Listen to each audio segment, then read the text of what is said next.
Alright, dude. So here it is. This is a Vampire Saver, Darkstalkers 3. Pretty cool, man. A lot of interesting looking characters. Yeah, you got a Sasquatch, you got a Frankenstein, you got a vampire, a couple of vampires. That's cool, but where's Dr. Doom? We have a robot already. We don't need Dr. Doom. No, but you can't Morgan without Dr. Doom. You ever watch Marvel 3? I watched tons of Marvel 3, but this is Darkstalkers. I think Morgan could stand on her own. I'll pick her to show you. Okay, let's see. Hidden missiles!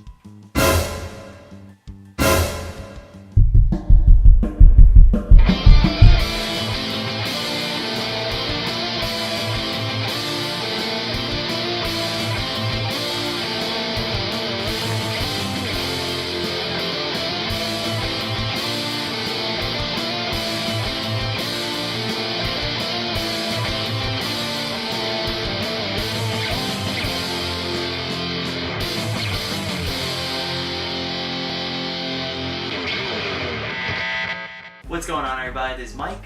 This is Natal. And welcome to Season 3, Episode 5 of Fight Arrival. As you can see, we have a brand new set. Yep. Got a very special episode, but first it's time for the Rushdown.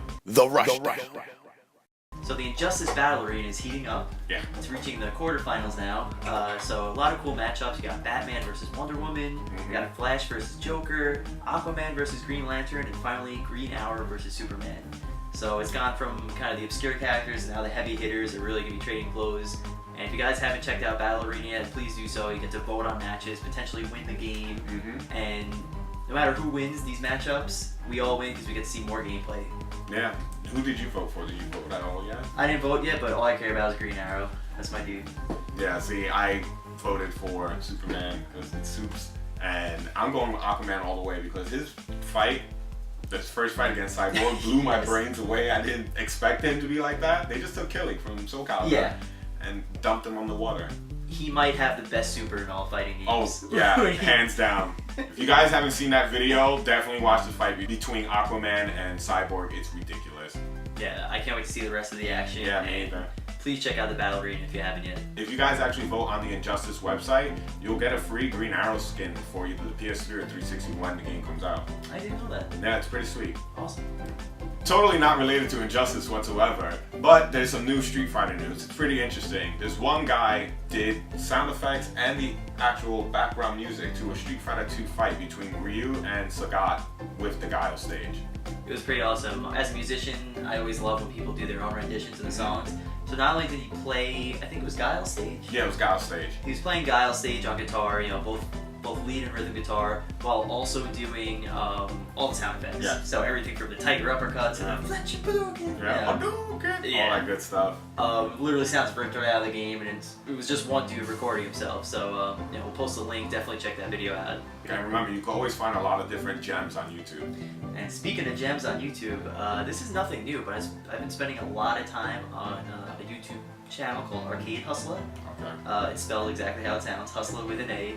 And if you guys have never checked it out, this guy basically made a bunch of mini documentaries on the old school Chinatown fair scene. I'd say the videos run from about 07 to 09. And it's really cool. I mean, if you're a new fighting game fan, you'll get to see guys like Arturo Sanchez and Sanford Kelly when they were younger, and when Chinatown Fair in downtown New York was the place to compete. Yeah. When it was all they had. So, you know, the guy has like probably almost 100 videos covering just that whole culture. It's a really cool glimpse into a really unique fighting game scene. I grew up in New York, and I went to Chinatown Fair a couple of times when I was younger. Unfortunately, I didn't get to go as much as I would have liked to, but you know, I played like CBS 2 there, NBC 2. Me and Glenn, shout outs to Glenn, we were on a winning spree in Street Fighter 3 Third Strike. We had both cabinets, and he was on like a 3 or 4 game win streak with Hugo, and I went on like a 3 game win streak with Dudley, and I thought it was pretty awesome. I probably fought some top players back then, I had no clue. I always stayed away from the Marvel Capcom 2 booth. That cabinet scared me. Well, things haven't changed. Yeah, things haven't changed. I would see that and I'm like, that's not how I play it at home. And then I wouldn't go out playing the arcade version. So besides MVC2, Chinatown Fair also housed a ton of other fighting games. One in particular that I miss is Darkstalkers. And I think I should really go down to Chinatown Fair right now just to play Darkstalkers.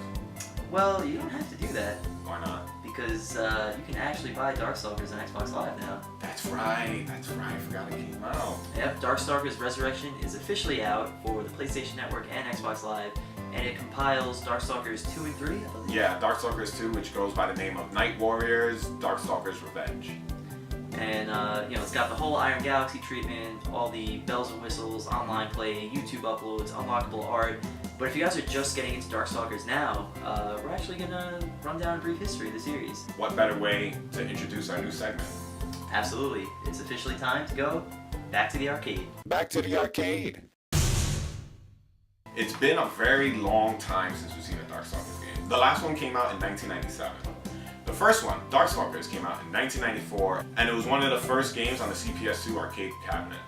Yeah, and it really had beautiful artwork. Yes. I definitely think it ushered in the overall look of Capcom fighters in the 90s. Just that over-exaggerated kind of anime style that definitely seeped into Alpha and that seeped into the Versus games. And I think it was one of the first games to really have that light, medium, heavy kind of chain combo system, which is in everything. I mean, it's in cross Tekken today. It's all over the board. So it's definitely a chain command that's now considered universal in all fighting games. Yeah. And then right after Darkstalkers came out, a year later, they came out with Night Warriors: Darkstalkers Revenge, which is officially Darkstalkers 2, and that's the one that's going to be coming out on Darkstalkers Resurrection. I'm pretty excited that they chose this one. Darkstalkers 2 was really good. It introduced a lot of new characters. Darkstalkers 1 was very minimal with the character selection, and I really enjoyed the new improvement to just the overall game and the new characters. So Darkstalkers 2 sounds awesome, but anytime I hear people talk about Darkstalkers, especially competitively, I always hear Vampire Savior. Yeah, you're right. That's Darkstalkers 3. That's the last one that came out back in 1997. It actually came out on the PS1 under the title Darkstalkers 3, but everyone knows it as Vampire Savior, Lord of Vampire. Classic Capcom, different names in Japanese, American, Alpha Zero plus Gold. Speaking of typical Capcom tradition, they made upgrades to Vampire Savior, and it went through a slew of different names. Vampire Hunter 2 Darkstalkers Revenge. But then the upgrade to that one was Vampire Savior 2 Lord of Vampire. I mean, why wouldn't you call it that? It's the next logical thing. That makes perfect sense. But besides all the upgrades and the typical shebang shabam Capcom does to all their games in the arcade, now they do it for the games for console. We're gonna get Vampire Savior, Lord of Vampire, and it's pretty epic. I could totally see why Vampire Savior is the most competitive one in the game, especially since the game has such a unique flow when it comes to the matches. Yeah, instead of the traditional round 1, round 2, basically in Darkstalkers 3, each character has 2 life bars, and when you drain that 1 life bar, the match briefly pauses and then just goes right back in from where it was. The meter stays the same, the positioning stays the same, so it's pretty unique. It's almost like KOF when you pick 3 characters with KOF and you keep the bar and the meter. It's almost something similar to that, but just 1v1. Absolutely, and not only was it one of the first games that had that kind of round setup, but it actually, I think it was one of the first Capcom fighters to have EX moves.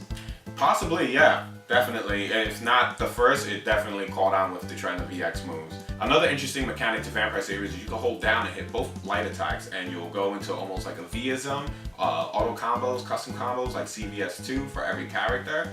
And if you do it with Morrigan, you could totally see where her astral vision came from in UNVC 3. Yeah, it's funny you say that because even though the Darkstalkers characters are the more obscure, the Capcom characters compared to Street Fighter, they've actually found their way into a bunch of games. Tons. Across the whole Capcom universe. You got Puzzle Fighter, which had characters like Morrigan, Donovan, Felicia. They were also in Pocket Fighter as well. The little Pocket Fighter fighting game, if you guys remember that. Dimitri was, I think, in one of the backgrounds, sliding on his hands, laughing. Yep. They were in the CBS games. Yes. Morrigan's terribly ugly sprite. She was never upgraded. That same sprite from Darkstalkers 1 just stayed the same throughout. Why not? And, of course, everyone's favorite game, Capcom Fighting Jam. Had a good chunk of Darkstalkers characters. A good chunk of garbage in that game. And, of course, last but not least, the Marvel series. Yes. We had Morrigan in Marvel 1, we had Morrigan and a few Darkstalkers characters, Marvel 2. Yeah, it was Morrigan, Baby Bonnie Hood, Anarchus. I think those were the 3 main ones in NBC 2. And then finally, Ultimate Marvel 3, we have Morrigan, Felicia, and Zenko. Yep. And of course, it's funny, as obscure as Darkstalkers in, Morrigan is pretty much the queen of Marvel. Oh yeah, definitely. Shouts to Chris G. Yeah, If you ever watch, if you don't know who Chris G is and you haven't seen his matches, his Morrigan is probably the most dominant character in the game, combined with her good friend Dr. Doom. Oh yeah, D-Doom, where you at? You should be up here right now. I agree, and so despite not always being in the spotlight, the Darkstalkers characters have always been in there when it comes to Capcom games. Now, if you guys are wondering why should you buy Darkstalkers Resurrection if you have a main copy of it or you have it on your PS Vita, the PSP copy of Darkstalkers, Darkstalkers Chronicle, the Chaos Tower, remember, granted, yes, Capcom wants your money, but they want it for a good reason this time. Yeah. If the game actually sells really well and it gets really popular and tournaments actually gobble it up, whether local or majors, you know Capcom's going to be making a Darkstalkers 4. I mean, come on, they did all that new art for Resurrection. Like, granted, yeah, of course, it was awesome that they gave us the new art for Resurrection, but, you know, they're not just using that new art for Resurrection. Yeah, it's inevitable. I mean, we had HD remix of Street Fighter 2, Super Street Fighter 2 Turbo, then we got Street Fighter 4. Yeah. And, yeah, I think this is no different. I think they just need to gauge more interest. I mean, how many times have we been at Comic-Con and Yoshinori Ono has everyone hold up their $10 bill if they want to do Darkstalkers? No, the last time he asked, I hold up the $80. All the money in my pocket, I threw it up in the air. I was like, that's what I need. I will pay for that. I will pay for Darkstalkers 4. Exactly. So definitely, if this game sells well, Darkstalkers 4 is extremely likely. And not only that, you just get a good package. Even though we both have great packages, an extra one wouldn't hurt. You can never have too many great packages. No, not at all. Okay, so that wraps up the very first installment of Back to the Arcade. And we're going to leave the arcade and head to Twitter for the tweet of the week. Tweet of the week. So this week's tweet of the week is actually one tweet. Just one. Just one. But it's a good one and it's relevant to the Darkstalkers theme we have going on with this episode. It's from L.I. Joe. Yes, we always love hearing from L.I. Joe. And this week he said, if you don't buy Darkstalkers Resurrection, you truly have no soul or love for fighting games and its future. K-bye. Which I completely agree with. I totally agree, dude. I'm playing Darkstalkers right now on my Vita. I mean, as you can see from Natal's intense concentration, Darkstalkers is a great game, and like we said before, you really could help influence the future of Darkstalkers. So if you want a part 4, you might want to support the game, and you get some nifty stuff. So, dude, can I play? Yeah, I mean, you gotta wait till I win, of course, because I know I'm not gonna lose. Why don't we just go buy Darkstalkers Resurrection right now? Then why am I here playing on the Vita? Yeah, this video's over. Come on. Alright, whatever. Natal, keep fighting. This is Mike, keep fighting. Hi, this is Mike from Fight Your Rival at Winter Brawl 7, here with Tom Lee with Team Ninja. How you doing, man? Good. How you guys doing? Definitely having fun. Big E tournaments are always a really good time. Last time we were together, actually, was before DOA came out. We had the whole pre-release tournament. So basically, how's